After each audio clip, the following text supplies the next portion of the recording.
Okay, well, welcome everyone. Thanks for joining us this evening. We are happy to have Daniel Schnall from Washington University in St. Louis here.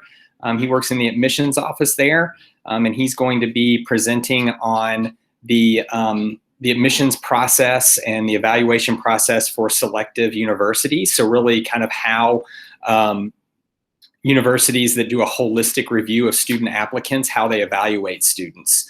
So we're really happy to have him here this evening.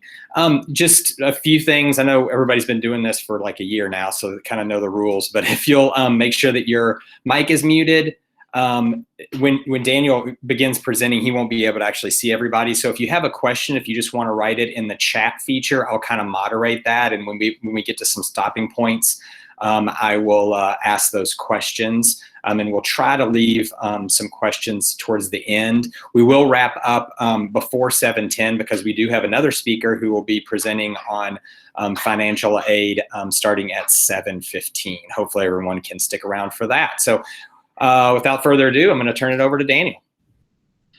All right. Thank you, Danny, and thanks for having me. I'm going to share my screen and get the presentation going here.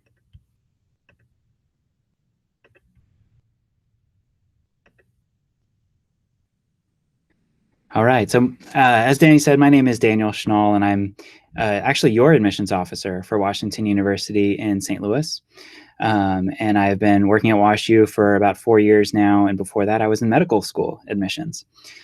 So today we're going to talk a little bit about what highly selective admissions is and just what the selective admissions process is, a little bit about the application review and how the process works, and also your role and things that you can do right now. So first off, what does it mean to be selective? A selective college is just a college that doesn't admit everyone. And selectivity is measured by the percentage of students who are admitted. Obviously, the lower the percentage, the more selective the school is.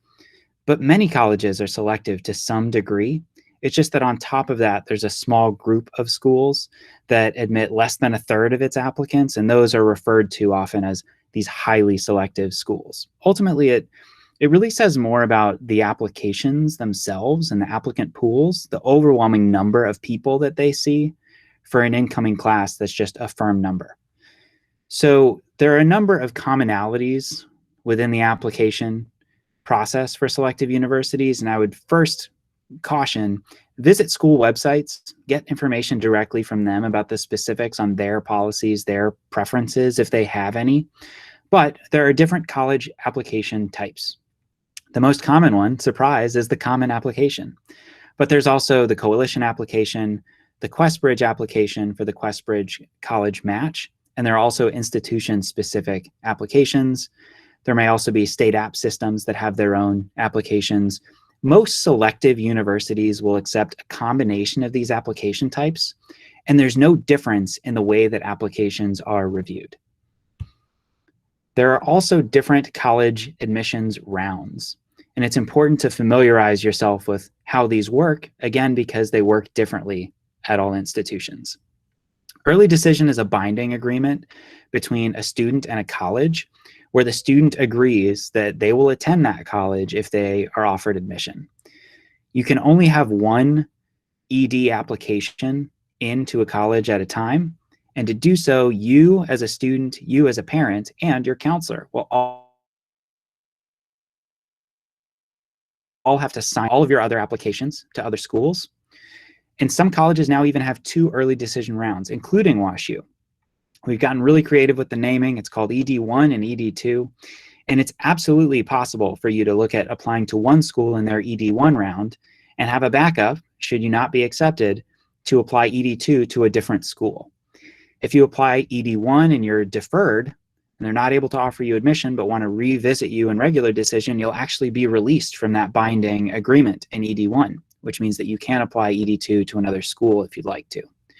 But these ED rounds are really important to understand as you're looking at selective and highly selective colleges, because many have smaller application numbers in those early decision rounds. So therefore, there's going to be higher acceptance rates in them. The difference between early action and early decision is that early action is not binding. So students can receive an early response to their application, but you don't have to commit to that college until the normal reply date. Some colleges have these, WashU currently does not. And that's again why I say looking at the college websites will get you an idea of what those different rounds are. Some institutions are going to have rolling admissions, which they'll release decisions anywhere from a few days to several weeks after you apply. They're continually admitting students, but it's also important to pay attention to those scholarship deadlines because some of them are going to be awarded in different ways. And open admissions is a different type of enrollment in non-competitive colleges. So most selective universities are going to offer some combination of these things: early action, early decision, regular decision. The evaluation process doesn't really differ much based on the round. So the choice of when you apply is going to be up to you. But here at WashU, like I mentioned, we only have ED1, ED2, and regular decision. And while our evaluation process itself isn't going to differ, the size of our applicant pools can really vary both by each round, but also each year. Every year is so different. Even before 2020, it was really different. But for the past few years, we filled close to half of our class just from the early rounds. So when you're looking at colleges, keep in mind that an ED app could be a really great option for you if you finish the college search and know that you have a top choice, quite simply because in that round, there's going to be a smaller applicant pool at many highly selective schools. Now let's talk a little bit about the application itself, because most highly selective universities are going to use holistic review, which means that the evaluation of your application is a whole lot more than just a look at your test scores or your GPA. And it's a combination of these following things. High school transcript at the top is super important. We're looking at WashU, for example, at rigor, your course selection, and your performance. That matters so much more than your GPA. We'll also be looking at your fit for a program. So if you're applying to a business school, chances are you'll want to be taking math curriculum at the highest level as it's available to you. If you're looking at pre-med, for example, schools will hope that you have taken physics, calculus, and other science offerings that are available to you on a transcript. I've put standardized test scores in parentheses intentionally this year because nearly all schools, nearly all highly selective schools have become test optional for 2021's application year, and many have also announced that we're going to be test optional for next year too. These are just one piece of the academic puzzle. So it is okay for you to apply test optional to schools that are indeed test optional. It will not jeopardize an application. It will not negatively impact you. When schools say they're test optional, their processes are oftentimes indeed test optional. We'll also be looking at your activities list on your application. What you do outside of class says a whole lot about what you value. And we don't necessarily know what some of your activities mean. So use the details in your activities section where you can. Colleges know when you say you were on the varsity soccer team, but what was your role beyond being on the team? Colleges don't always know what it means for you to be the class secretary, or if you create a club, give us more information about it because there's going to be space on your application to share more about these experiences. Take advantage of the space. Then we've got your essays and personal statements. If you're funny, this is a great place to show that. If you're not funny, don't try to start now. Start early, commit yourself to the process. At WashU, for example, we have one supplemental essay. It's about your intellectual curiosity so we can better understand your academic fit here. But other colleges are going to have more essays. Look them up early and take your time answering them genuinely. It can stand out as very obvious when students have not taken time on their essays and have rushed what they're submitting in an application. We've also got letters of recommendation. We encourage you to ask teachers who know you well and can speak to your impact in the classroom. Know that this doesn't need to be from a class that you earned an A in. It should be the teacher who knows you the best. Different schools will have different requirements for how many letters. For example, at WashU, we require one counselor letter and one teacher letter. You can submit a third letter if you want. Other colleges may have different requirements and different preferences for who those letters come from. And the last thing I've got at the bottom here is demonstrated interest in interviews. These are entirely optional, But some schools love to see students demonstrating interest in them by connecting with them on the road or virtually, attending those virtual sessions, signing up for an interview if the school offers interviews, and so much more. So doing this can always be helpful for you as a student and as a parent, because you'll learn more about the schools by taking advantage of things that way too. Now, these are certainly the biggest parts of the application, but they're not the only ones. There is no magic formula to holistic review. Every component of the application is considered, and it's a combination of the academic fit and the community fit. So highly selective universities are going to build their class student by student, very much like a sports team builds its roster, player by player. Successful football teams are going to be well-rounded with strong players at different positions. I can't tell you who's going to make the next Super Bowl, but I can tell you that a team that's filled with quarterbacks is not. So schools value diversity. It comes in many different ways: racial and ethnic, religious, socioeconomic, geographic, but also the diversity of lived experiences. So show yourself what you're taking advantage of, what you value. I get the question a lot on the road: what can I do to stand out in the college admissions process? And the answer is to be yourself, but to also show admissions committee what you value and what you'll contribute to their college community. And there's no magic formula. There's no silver bullet to that. It's just who you are. Universities will also have a guiding philosophy when building their classes, and these are institutional priorities that help inform areas where the university wants to grow. So a common example of that may be that some want more females in their STEM majors, or some colleges may want to increase the number of first-generation college students. The universities won't always publish those, but sometimes they will be right on their websites and can give you insight into the culture at that school. But know that they're beyond your control and they can really change from year to year. So why are holistic admissions decisions so difficult to predict? Well, first off is they're based on those institutional priorities, and those goals can change quite often. They're also subjective, and the evaluation is subjective and objective. So when I say there's no magic formula, it means that we're leaning on all parts of the application to build a well-rounded class. And in doing so, every single year is going to be a very different applicant pool. This year, for example, we saw much larger pools, but every single applicant pool will be different in other ways as well. The way that universities evaluated applicants changed a lot this year, namely through testing, as being test optional was new for many schools. But know that students can also change year after year, and their interests in particular programs could also really change things. So one year when a school may be looking to build up its STEM programs, they may be looking to admit more students that are interested in STEM. But then the very next year, it could be in a completely different situation where they're looking to increase the number of students in their political science program or decrease the number of students in STEM. Maybe they'll even want to increase its representation from students from Kentucky. We just don't know. And these things really change quite often. So what can you do now? What's your role?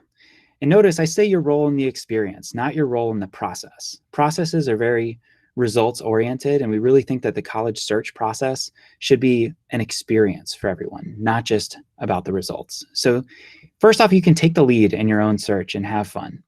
Own your application. Do the research. It doesn't need to be today. It doesn't need to be tomorrow. But at some point over the next few months and over the summer, do your digging, do your research. But focus on high school for now. Challenge yourself, work hard, do well in your classes, get good grades. Doing your research is important. Don't be afraid to ask questions, but know that these are not things that need to be done all at once, and everyone's got a different strategy and a different way to do their research.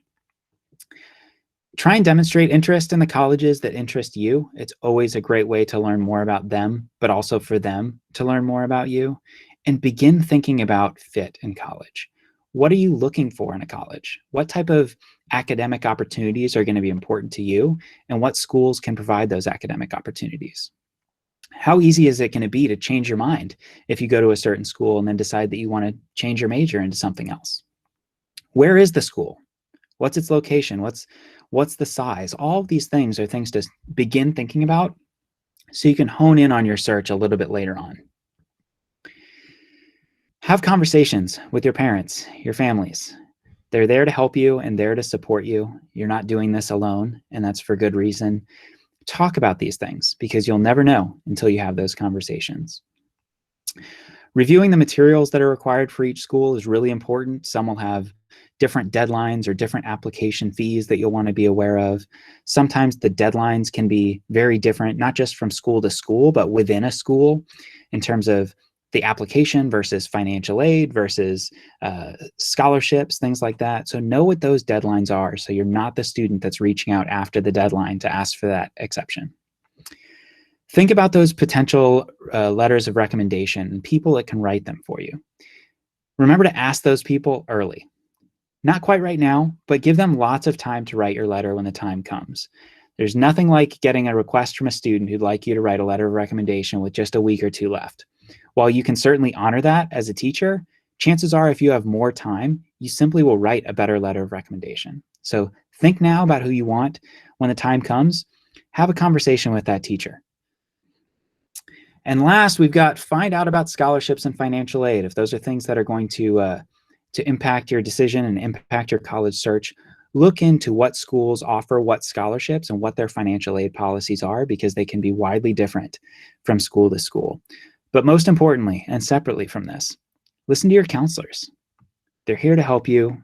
They're here to support you through this experience. So if you have any questions at all, I am happy to answer some of them right now, but know that throughout this process, your number one resource is going to be your counselors. They're here to help and support you. So with that, let me turn things back to the group. What questions do we have? Thanks, Daniel. All right, we're opening it up to questions. So if anyone has any questions, feel free to put them in the chat and I will let Daniel know. Daniel, while they're maybe thinking of some questions or putting them in the chat, I know one of the big questions that we have gotten throughout this year, and I know you've probably gotten as well, and you mentioned it earlier, but is about testing optional, right? And how schools that haven't traditionally been testing optional, how they evaluated students this year, how that looked, how that went for you all. You know, does that really mean testing optional? You shared some information with me when we spoke before about kind of how you all were able to do that. And could you just elaborate on that a little bit for the group? Yeah. To assuage people's concerns. Yeah, so the way that we review applications is they were reviewed in the same applicant pools, regardless of whether they had testing or not. So when you apply to WashU, we have 5 academic divisions. And those are arts and sciences being our largest. It's our liberal arts hub with most of our programs. But we have separate application pools for our School of Business, Engineering, Art, and Architecture. So when you apply to one of those divisions, you're considered in that pool of applicants. When that happens, if a student has testing, it's considered, but if they don't, we just move on because it's indeed the transcript, the course selection and performance that's the most important for everybody. And it's something that we know that we have for every single student. So we definitely at no point in our process had any specific goals for the percentage of students that had to have testing or anything like that. And there was no point in our process where we went back to only look at applicants who have testing. There are a lot of notes and a lot of things that go into the application reading and selection process. And what's more important is the process. And indeed, our process was equitable and fair for students, whether they had submitted test scores or did not. Great, thank you. We do have a question. It said, did the acceptance rates go down this year for WashU? And why do you think in general the admit rates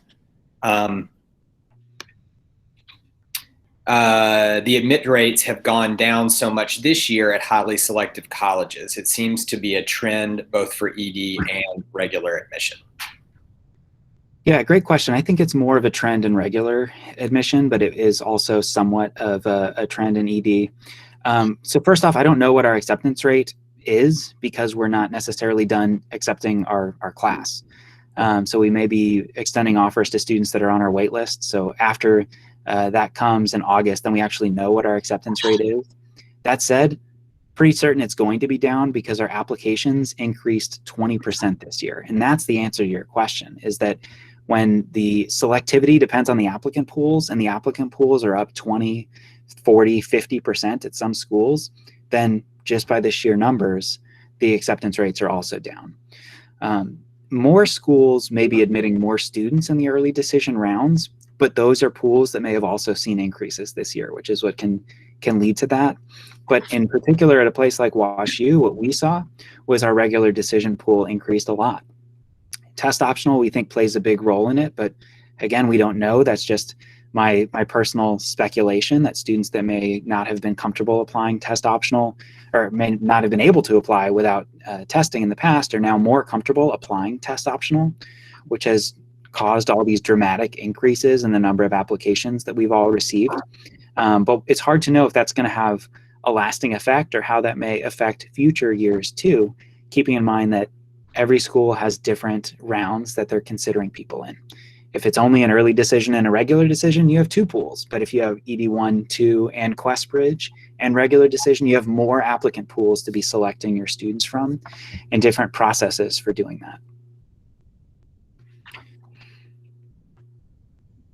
Other questions? Daniel, I have one, and this goes kind of along with with campus visits as well. I know that for a lot of schools, not necessarily, you all don't at WashU ask the specific question of kind of why WashU, right? But a lot of schools do ask that kind of in their supplemental essays. How would you recommend students really get to know a school well when they haven't been able to visit campuses or haven't been able to travel and kind of do some of the research that they normally would have been able to do? Do you have any tips for students, or have you heard good things that students have done that you might be able to share with these students? Yeah, it's a really great question, and it's something that I think a lot of folks, when you're looking at colleges, there's a lot of people are used to doing that in-person visit, especially when it's just a short drive away. That said, now that we've all been remote and the world has been different for so long, colleges are actually doing a really good job of providing even more virtual offerings for students. So if you're interested in colleges, take a look at their websites. They have virtual visit pages that can show all the different things that they offer. And they're a whole lot better now than they were a year ago when we had to pivot on the spot. Instead of having guided tours, oftentimes you'll find schools that will have tours that are actually led by a current student live with you. So no, it's not the same as the in-person experience, but it is a whole lot more like it. There's also a whole lot more types of sessions that we're able to offer, like academic programs, academic sessions that are led by deans and program directors. So if you check out schools' websites, you'll actually be able to see that there's a wider array of opportunities and ways to get to know those colleges, as opposed to before when maybe you could schedule a visit, but there was no live information session that you could do at a college. My main recommendation from just other parents that I've spoken to is to space them out. Don't try and do a bunch of college visits on the same day or on the same weekend. Try one a weekend. That can allow you to really learn more about that college and space things out. That's been the most productive piece of advice that I've gotten from fellow parents to pass along to you. But you also just don't know what a college offers until you look at their website. So websites are changing very rapidly to adapt all of the traffic that we're getting that we didn't normally see as much of in the past. But know that you don't need to do all of this right now. The fact that you're even on this call right now and thinking about this in April is such a good thing, because you have so much time to plan things out. And who knows, by the end of summer or fall, we're hopeful that things will be different and more colleges will be able to accommodate in-person visits in some way or another. But as you're doing it now, don't get yourself burned out. One a week is what I recommend. Great, thanks. We have a few more questions here that have come in. How does applying ED affect your chances for merit aid? Good question. And this is going to depend on the school that you look at. And by school, I mean which college you look at. At WashU, we believe that it's very important for all students to be considered for merit scholarships. We have two types of merit scholarships. One has no separate application. It's just your admissions application that's being considered for that review. That said, because of that, it's very selective and very competitive because all applicants are automatically considered. We also have some signature scholars programs, which are merit-based, but also cohort scholarships, where You'll actually get not only a scholarship, but an opportunity to build community with the other scholarship recipients. And in those reviews, oftentimes they're blinded to which application round you've applied in. So even if you apply ED, you still will be considered for scholarships at WashU. You'll have to look at other colleges to figure out what their policies and procedures are, but know that if your ability to attend a college is dependent upon receiving one of those merit scholarships, you probably should be looking at applying in the regular decision round as opposed to the early decision round, simply because you're not binding yourself to a college before you have learned the scholarship decision. Great, thanks. We have a question here about QuestBridge. Are QuestBridge apps considered a separate pool, or does it combine with regular early decision? Good question. The QuestBridge match process is a separate pool, and it's actually a match process. So all of those applications are reviewed, and all schools that are QuestBridge partners send in their rankings to QuestBridge, and it's QuestBridge that makes the ultimate decisions of which students are matching where. And Daniel, can you give, some people probably don't know exactly what QuestBridge is. Could you just give a very brief, Yeah, QuestBridge is a special nonprofit program that helps pair low-income students and first-generation college students with the most selective colleges in the country. And the match process for medical school, for example, where you anyone that you list and you want to match with, you can put on your list. Those schools will list people too, and ultimately the numbers shake up, and certain applicants will find out their results that they've matched to the college before even the early decision round has started. Do you anticipate the number of applicants will continue to rise next year because of the acceptance rates of most colleges decreasing, and students will feel like they need to apply to even more colleges? Gosh, I'd love to get your take on that, Danny. That is an awesome question. And I don't know. I think that there are a lot of things that students didn't necessarily know this past year. There may still be a lot of things that we don't know this coming year. But students have to make the decisions that work best for them. We hope that people have a robust list of colleges that they're interested in. But as for how that affects colleges, we've just seen last year that it can really, really vary. While highly selective schools may see dramatic increases, there are also other colleges that have seen decreases to balance that out. And I think there are some articles that have been written about higher ed and community college system, and just things are shaking around very differently. And what I anticipate is continued unpredictability next year. We saw more applications at Washington University in St. Louis than we've ever seen, and it was by a long shot. So it's hard for me to think that we will see even more next year, but it's absolutely possible. I would say it's anybody's guess, though. The next question we have is from a student. If I applied to the business school during the admissions process and then later decided that I wanted to switch to another major, like in her sophomore year, is that process like, and does that happen often? Great question. At WashU, when you apply to a certain division, you have to stay in that division your first semester, but after that, you can meet with your advisor and talk about opportunities to switch if you'd like to.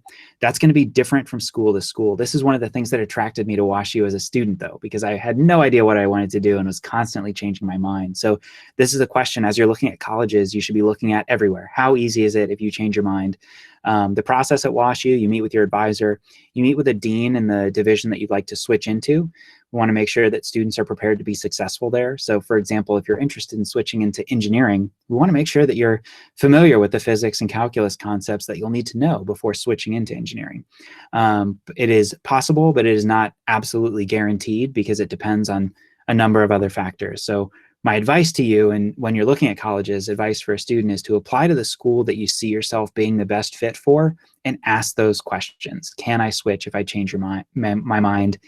It's something that happens, but I think at WashU, it's far more likely that students end up wanting to switch majors within our College of Arts and Sciences to a different major in the College of Arts and Sciences.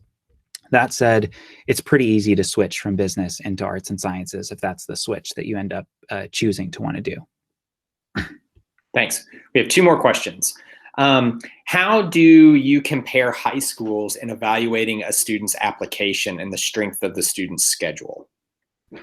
Good question. We don't do that. first off, the only comparison that's done in our application review process is a student to the high school opportunities that were provided to them. So we want to see students that are challenging themselves academically and taking the most rigorous courses that are available. That does not mean taking every single AP class, and we're not going to count up your APs and compare it to the student next to you. That's not part of what we do. We look at applications independently. So even if you send us, if you and your best friend apply, they're probably applications that are read and reviewed on widely different days in different processes, because we don't think it's fair to just compare students at the same high school. But we want to understand what was available to you and what your opportunities were in high school. If you didn't have AP classes, were there advanced classes that you took? Things like that. And it's just important for a place like WashU that's academically rigorous that you have been familiar with the advanced opportunities that are available to you and that you've done well in those classes.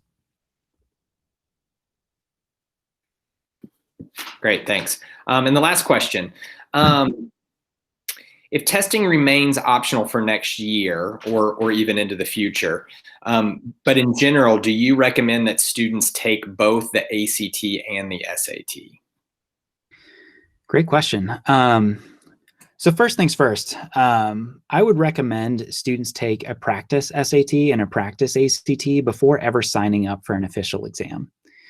Take the test, see if your scores are widely different, because in my experience, which was 5 years at Princeton Review before even entering admissions, lots of students have very different skills that are applied differently on those exams. So if you know from the get-go that you're starting at the 80th percentile on the ACT or the 60th percentile on the SAT, maybe the ACT is your test. So try them both out, but in practice tests. Don't sign up for the real thing until you know which one's your test. If they're about the same, of course, you can try them both. Another way to ask that question is, how does WashU review your tests when you've submitted both? And the answer is, we're your advocates in admissions. And if you submit 2 tests and they're widely different, we're only going to consider your highest score of the 2. So it can't hurt you to try them. Different rules, different policies, and different ways that they look at those things. So my advice for you is to do practice tests before making any decisions about the real thing, and know that your health and your safety and your family's health and safety should come first. So don't put yourself in a position where you feel like you need to go in and take these tests right now if you don't feel comfortable given the scenario. I cannot stress enough that WashU is test optional. Many of our peers are also test optional, and no part of the process is going to disadvantage you if you waive your test scores in the admissions process.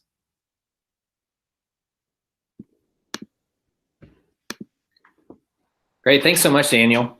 So this will kind of conclude our presentation for this evening with Daniel. Thank you so much for being here and presenting to the group. Like Daniel said, he is our Kentucky, our Louisville representative for WashU. So anyone who is interested in Washington University in St. Louis, he just left his email address there in the chat. So feel free to reach out to him and get some information. Daniel usually comes and meets with our students during the fall as well, during kind of those visits, those college rep visits. So maybe we'll see him in person, hopefully this fall or virtually. So yeah. So thanks so much, Daniel. Yeah, thanks for having me. Yeah. The rest of you, we have another program coming up in about 10 minutes. So Stephen Held from Kia will be here to talk about financing your college education. So if you need to take a break and hop off and come back in at 7:15, hopefully we'll see you then. So thank you very much, Daniel. Bye, everyone. See ya.